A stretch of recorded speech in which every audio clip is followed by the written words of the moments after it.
All three of them go in the same hole? Woo! Woo! Love that sound, dude.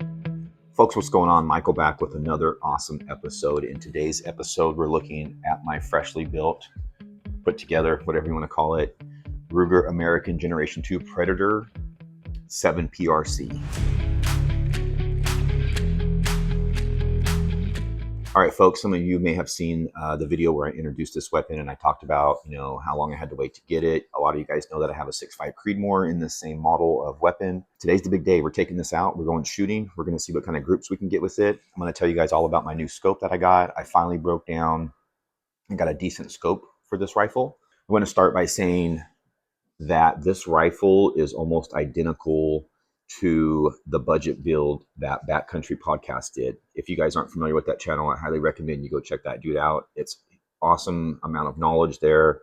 And what they did is they took a Ruger American, not the Predator model, but just the standard model, which really the only difference in the two guns, the two models, is the color and the length of barrel.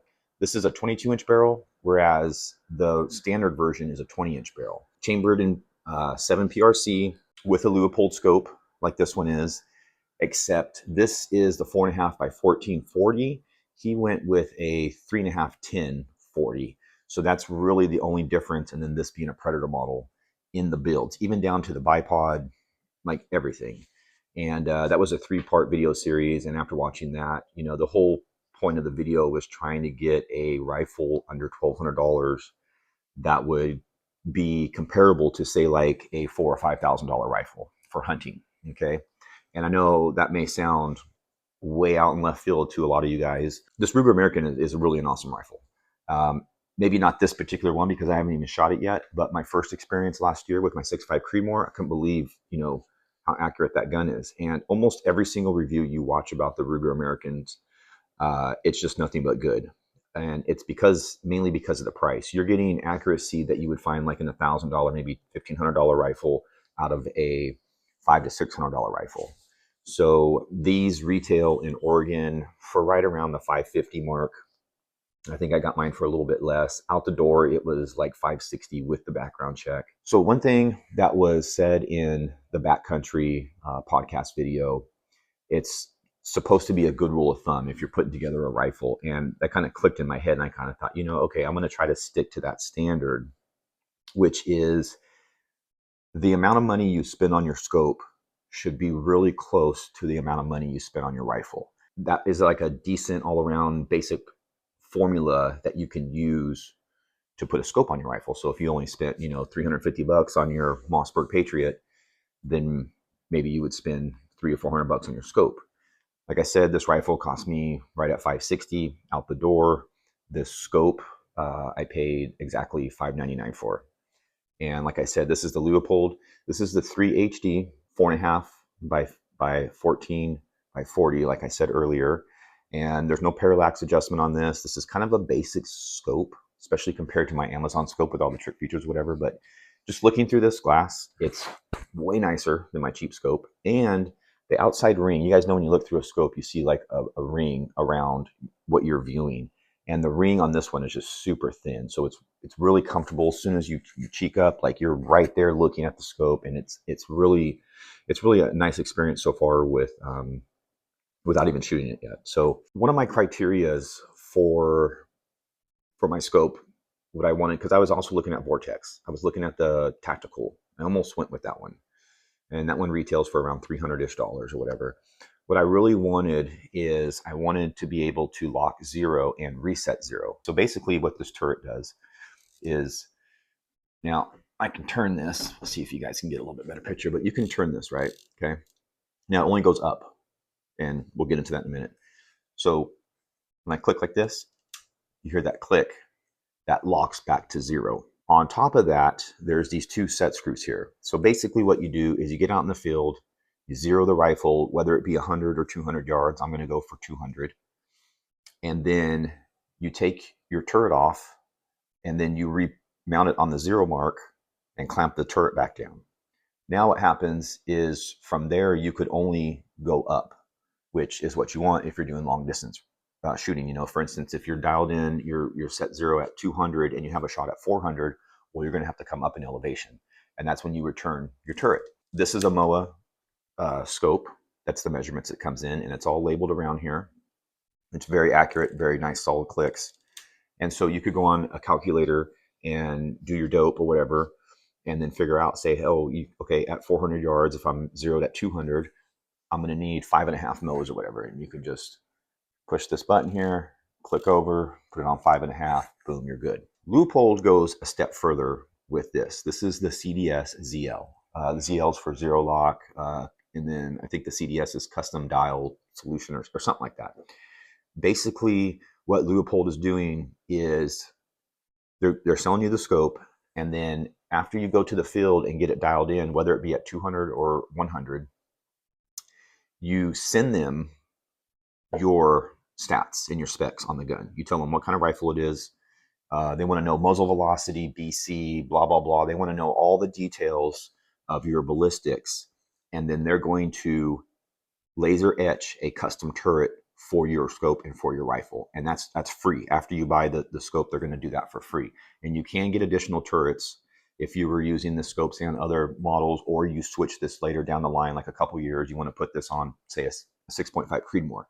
You could send them the ballistics again, and they'll make you another turret. Now, you do have to pay for turrets after the first free one. Some of the higher end scopes that get up into the $1,500 range, they give you 2 turrets for free. Regardless, this scope's going to be on this rifle for quite some time. So when I do get it dialed in, I'm going to send Leupold my ballistics. They're going to laser etch me a turret. So when I'm out in the field, you're going to have a hash mark for 300 yards. You're going to have a hash mark for 350 yards.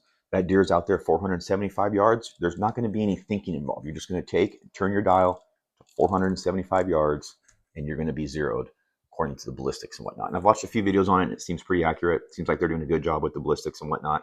The problem with that I'm going to have is this is a 7 PRC, and almost every single box ammunition that you buy is shooting slower than what it's advertised, and that has to do with the powder that's in the cartridges. That's another whole long story, but you guys can do a deep dive on that. So I'm going to have to get a chronograph to get my true velocity out of the muzzle with this weapon. We're taking this out to the range right now, guys. Stay tuned. We're going to shoot this. We're going to see what kind of groups we can get with it, and may mess around with the scope a little bit to try to get it dialed in, but I'm just curious to see what kind of groups this has, how much it's going to kick, how loud it's going to be with my suppressor. So this is my Otter Creek's Polonium 30 suppressor. It's a 30 cal suppressor, and I originally bought this suppressor to suppress the 7 PRC. So a couple of the things before we get out to the range. When I got this gun, I took it completely apart. The first thing I did is I backed the trigger adjustments all the way out, and then I cleaned, there's 2 V bedding mounts or whatever you want to call in the stock. I cleaned those really good. There's some oil and debris on those. I took all the screws out, the 2 bedding screws out, cleaned them really good, and then I Loctited them, and I rebedded the gun and torqued them down to factory specs. I also took the Picatinny rail off and cleaned all those bolts up, torqued them down to specs with Loctite, blah, blah, blah, all that good stuff. The other thing I did too is, I know on these guns, when you first get them, it's not the smoothest action. So I took and polished the bolt here and dabbed a little bit of oil on a few of the rails where they run, and just made sure this was really clean. Clean the inside of the gun too. And now the bolt is silky smooth. I think I covered it all. So yeah, let's get out to the range and see what this thing can do. All right, folks, first shots with the 7 PRC. We're going to be using the Hornady Precision Hunter. I also have some Hornady, what was that other one? Match? Hornady Match. So we'll try 2 different deals here. I have a target set up at about 33 yards, 32 yards. And if I zero on that, it should put me at 200. Then I also have another target way out there at 300 yards. If I can get some good, really nice tight groups right here, real close, then I think I'm just going to try to punch out the 300 and see what happens. Or maybe go back to 100 first, and I don't know. We'll see. We'll see. First shots. I just want to see how loud this is and how much it kicks.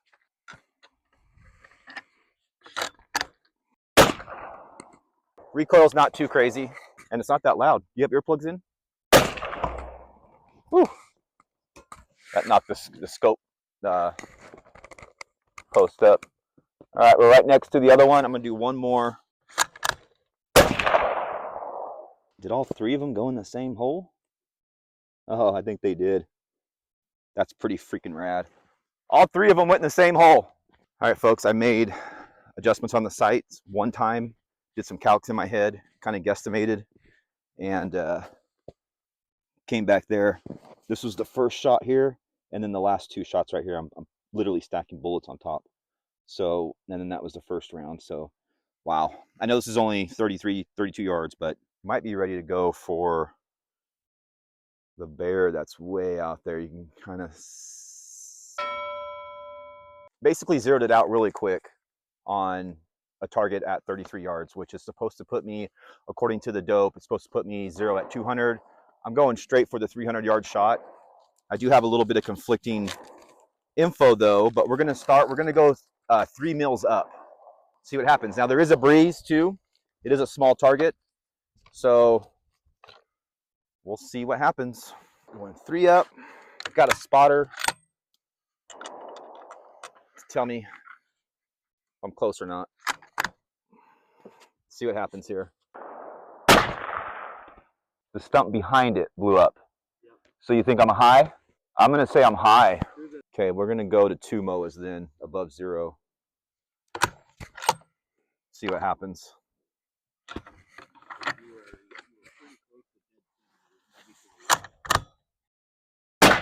I pulled a little bit on that one. Okay, let's go again. Let me go down a half a MOA. I need to go over like what? 3 inches. That would be 1 MOA if I want to go over 3 inches, right? And I'm going to leave the elevation alone because that elevation looks good, don't it? But at the same time, man, I don't know if I pulled on that or not, dude. It's I don't want to be flinching when I'm trying to fire this thing. It doesn't kick as bad as I thought it was going to kick. Yeah, baby. Woo! So a little higher than the last one, but the windage seems a lot better, huh? Just right of center now. Yep. Let me click back 1 MOA, and now I'm just going to go for another one. Actually, you know what?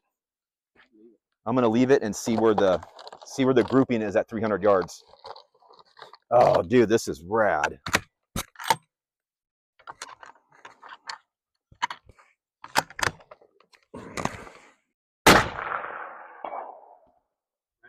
Right on top. Oh my God, dude. Oh, oh my gosh.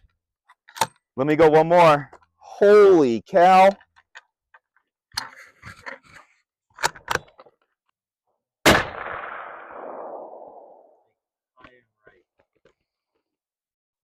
I may have pulled that one.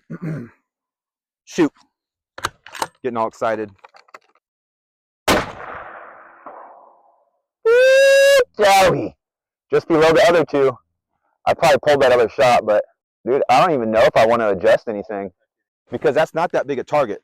So I don't know if you guys can, like the target, we'll look at it in a minute, but the target's only like that big, right? Roughly, it's the shape of a bear.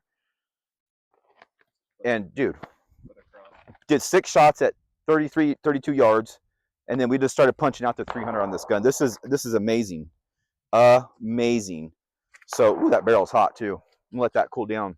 All right, folks, we're out here having a blast with the 7 PRC, and we just been drilling this target at 300 yards, a little over 300 yards. But I think it's right there.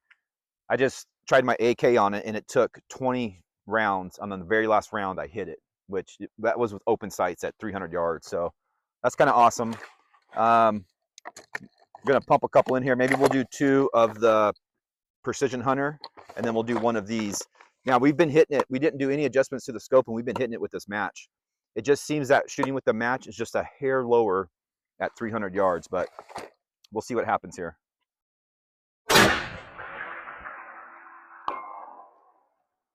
Woo, love that sound, dude. I pulled a little bit on that one, but I still hit it. Felt like I pulled it anyways. Dude, it's just drilling all in that same area, huh? Woo! I held dead center on that one too. I didn't compensate at all. So it's in that group, that mix. So super impressed with this rifle. Super impressed. Damn, dude, I can't believe it's just drilling like that. All right, folks, here's our shots and shot placements. You can see all up in here. It's not bad grouping for the amount of wind that we're dealing with here. It was kind of breezy here and there. You guys can get an idea of how big this target is. It's my hand right there, so it's not a big target. And for a first time outing, just punching this, you know, at 300 yards, pretty awesome. I'm amazed. All right, folks, we're gonna see what a 7 PRC does to a water jug. 1 gallon jug versus the 7 PRC.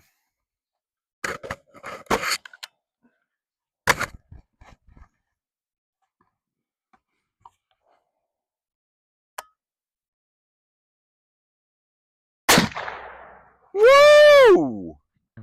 But, dude, it obliterated that thing. My 6.5 just goes through him. Makes him jump a little bit. Dude.